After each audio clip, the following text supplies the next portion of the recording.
So, ayun nga. Ano daw ang skill ko? Yun ang tanong. Ano ang skill ko? Ang trabaho ko noon, ang ginagawa ko lang noon, tuwing linggo, lagi ako nasa sabungan. Tagapagdala ko ng pera ni Boss Pro. Bali, tatawag sa akin yung kanyang handler. Sabi niya, Joros, may ginagawa. Wala.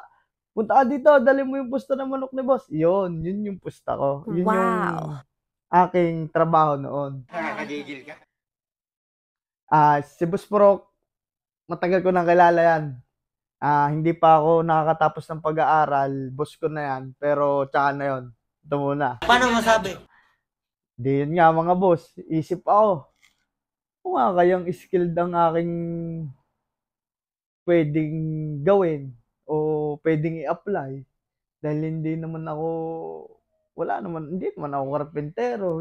Wala din naman akong alam sa blasting painter. Dahil sana gagaya ako sa mga Kuya Betong na blaster painter. Kaso mga yun, mabibigat ang experience ng mga yun. Ilang taon yun sa ibang bansa bago lumipat ng Australia. So ako, isip ako, ano kaya ang pwede kong maging skilled. So, tinanong ng Kuya Mano sa akin, dahil napakinig ko sa tatay na ikaw daw ang gumawa ng kanyang motor. Ay, kaya mo gaw magmekaniko?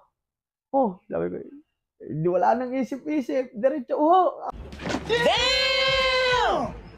Ako, mekaniko ako. Dahil mga boss, ang aking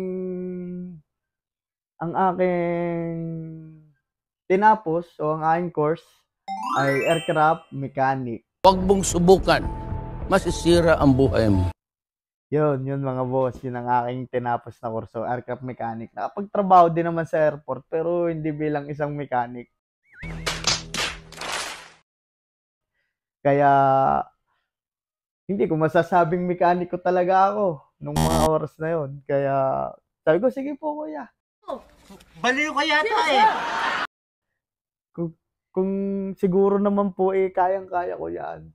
Dahil di yan naman po baka po ako'y taga-linis lang ng mga pyesa. O taga-kala, sila naman ang magbubuo. Ngayon may kayabangan to. Hindi yun. Ayos. Kasundo. Meron na akong skilled. Isa akong mechanic. So, pagkatapos ng mga boss, pinasa ko yung resume ko sa kanya.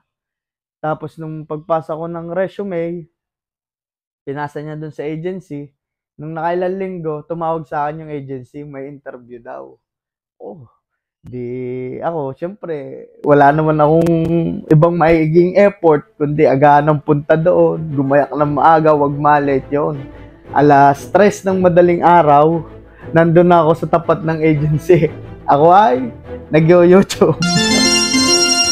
Hinahanap ko kung ano ba yung mga pwede kong isagot sa interview. Lahat ng bala na dala-dala ko doon sa interview na yon ay galing sa YouTube. At isang beses nagpunta ako doon sa Quarry para magtanong doon sa pinaka-technique nila doon. Yun lang ang dala-dala ko papunta sa interview. Yun na mga boss, nandun ako sa interview. Nung bago kami interviewin, may exam. Ngayon, yung exam, all about sa technical. Kung ano yung mga alam mo. May mga tanong doon na sasagutin mo about sa pagmekaniko. Pagbuklat ko nung questionnaire, patay. Wala akong alam. Miski isa sa tanong. Wala akong alam. Hindi ko alam kung anong gagawin ko. Ngayon, isip ako. Paghawa ko sa bulsa ko yung cellphone, nakita ko. Gamit ko, Google. Mga boss. Gamit akong Google. Hanap ko yung, itatype ko doon yung tanong, tapos yung sagot na lalabas, susulat ko naman sa answer sheet. Yun, mga boss. Dahil doon, naitawid ko yung exam. So, yun, may exam na tayo. Yung palang exam na yun, mga boss, walang check yun. Hindi nila checkan. Walang tama at mali doon. Kumbaga, doon lang sila babase kung ano yung alam mo. Doon din sila kukuha ng tanong yung mga mag-i-interview. So, pagkatapos ng mga boss, pasa yung exam. Ngayon, lumabas yung sa agency, sabi niya, Yung number 1 dyan sa pila, ready na at magsisimula na yung interview. Ngayon, tinanong, ma'am, ano kaya pong itatanong? Yung sinagot ko, ha? Naku, nakakaba. Kasi mga puro technical yun, based on theory, based on books. Baka daw hindi nila mapaliwanag ng ayos. Kaya sabi nila, pwede ka pong hindi muna kami ang sumalang sa interview para mapaghandaan namin. Eh, sino mauna? Sabi ngayon nung sa agency. Sino ikaw mauna? So ako, nakaupo ako, sabi ko, ako naman siguro hindi makakapasa din dahil aring mga kasama ko pagkakalulupit ng experience. May mga heavy at light pang sinasabi, hindi ko manaintindihan. Napakalulupit ng experience ng mga ari. Ako kaya umuna na ng pag-interview. At nang ako'y makauwi na ng Batangas at na ako hindi nakapunay. Sabi kong ganyan sa aking sarili. Ay, hindi na nga, madaling sabi, para ako yung madaling makatapos at makauwi na dahil hindi na naman nga ako naasa eh. Yung ganun mong, hindi naman sadya ako nakakakita pa ng bako na bubuksan yung makina. Ay, hindi, sabi ko, sige, ako na. Ay, di taas ako ngayon ng kamay, ma'am! Oh, ako na po ang una. Yun mga boss, ako pinakaunang in-interview dahil gusto ko nang makauwi. Ako na nga nauna dahil gusto ko nang makauwi at sabi ko hindi din naman ako makapasa din eh. Sa lulupit ng mga kasama kong are. Eh ilan lang kuhanin 3. Tapos ilang kami doon 60. Eh paano ka ako makakapasa? Eh merong mga nag-o-overhaul doon na talagang mabibigat ang kanilang mga experience. Ay, anong gampanama ako doon? Di, tanggap ko na. Sabi ko na, hindi ako makakapasa din eh. Sige, nang natatapos na rin ako na. Pero mga boss, kahit ganyan ang aking isip, may katiting pa rin na pag-asa. Kaya ako, habang naglalakad ako papunta doon sa opisina, lakad ako, nag-iisip ako sa ito, ano kayang gagawin ko din para ako makapasa sa interview. Kailangan ko rin mailusot. Yun ang sabi ko. Dahil syempre, naasa din naman. Pero pag hindi ako nakasat yun, uwi na ako. Ay sayang din nagastos pumasahe. Kaya siyempre kailangan ko din magbigay ng aking effort para sabihin ko naman sa sarili ko may ginawa din ako. Dilakad ako. Ngayon naisip ko, sabi ko, alam ko na, aring interviewer na are ay hindi ko bibigyan ng oras para makabuelo. Uunahan ko. Ako ang magtatanong sa kanya. Wala. Bahala na. Pasok ako. Bukas ang pinto. Pang! Good morning sir, my name is Jeros Lawrence. Wala pa siyang tinatanong. Pagka good morning ko, diretso pakilala ako. Yan. Good morning sir, my name is Jeros Lawrence Biscalante. I am a aircraft mechanic graduate. And I apply for your company as a heavy equipment mechanic. Can I sit to this chair? Sabi niya, yeah. Pag-upo ko. Sir, to be honest, I don't have a lot of experience for this job. I just have a experience for a preventive maintenance, just removing and replacing the filters and service the equipment, change oil filter, fuel filter, and any filter that need to change to the equipment. That is the thing that I do to my job. That's why I'm not, to be honest, I tell you that I'm not so much have too many experience as a mechanic, just a preventive maintenance. Sabi ko gano'n sa kanya, dire-diretso ako. Tapos yun, pagkatapos ko magsalita, gumanon lang siya. Tapos, yung kasing papel na sinasagutan, merong note yun sa ilalim. Doon sa note na yun, ang isinulat ko, this paper is not the way for you to know me better. Sabi kong gayon. For you to know me better, hire me to your company. Yun yung nakalagay kong note. At pagkasabi ko ng filter, mga ganyan, ang itinanong niya sa akin yung note. Sabi niya sa akin, this is your note. Sabi niya gano'n. Sabi ko, yes sir.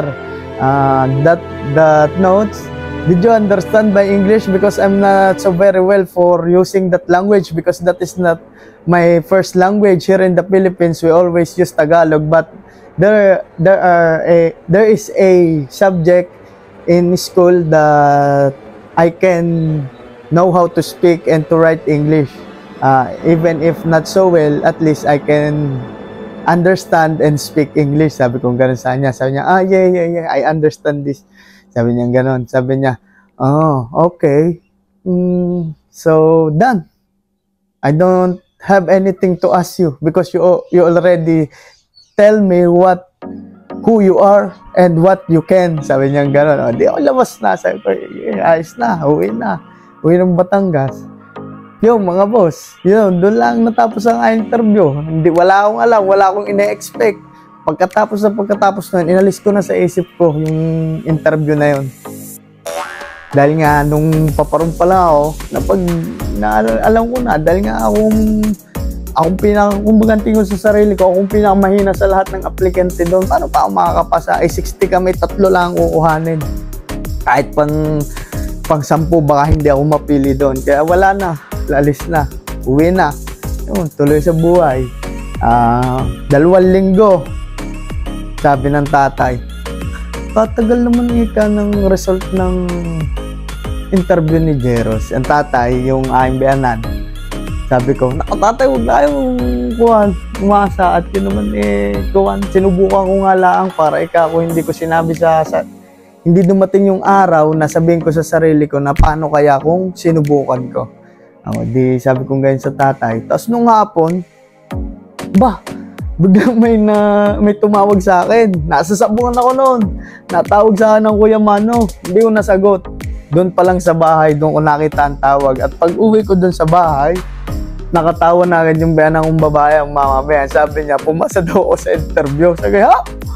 Pumasawa ako. Yung interviewer doon, iniloko-loko lang. Kung ano-ano lang pinagsasabi ko doon. Wala ako sinabi sa pagmimekanik ko doon Sabi, tumawag nga yung Kuya Mano sa akin Sabihin ko doon sa iyo, pumasa. Tapos pagbuklat ko ng cellphone ko, may tawag nga Kuya Mano. Tapos may text din galing sa agency.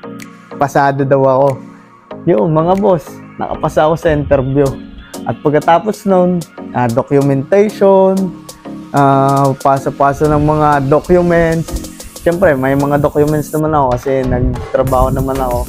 Tapos may mga training din ako. Yung training na ipinasa ko mga boss, yun yung training na galing sa school. Yung mga binabayaran na training na tinutulugan lang natin kasi bayad naman yun. Yun yung ginamit ko bilang aking training reference para masabi lang na may training ako. Tapos yung TOR ko, tsaka yung diploma, yun lang. Yung mga boss, yun yung mga ginamit ko. Yun lang yung mga papel na mahalaga. At tsaka yung COE, mga boss, yung COE ko bilang isang mekaniko. At yun, mga boss, abangan nyo kung paano ko nakuha yung COE ko. Kasi ang haba na ng video ko. This is my first vlog, mga boss. Kaya keep follow to J Boss para makarating ka rin sa Australia kahit wala ka experience.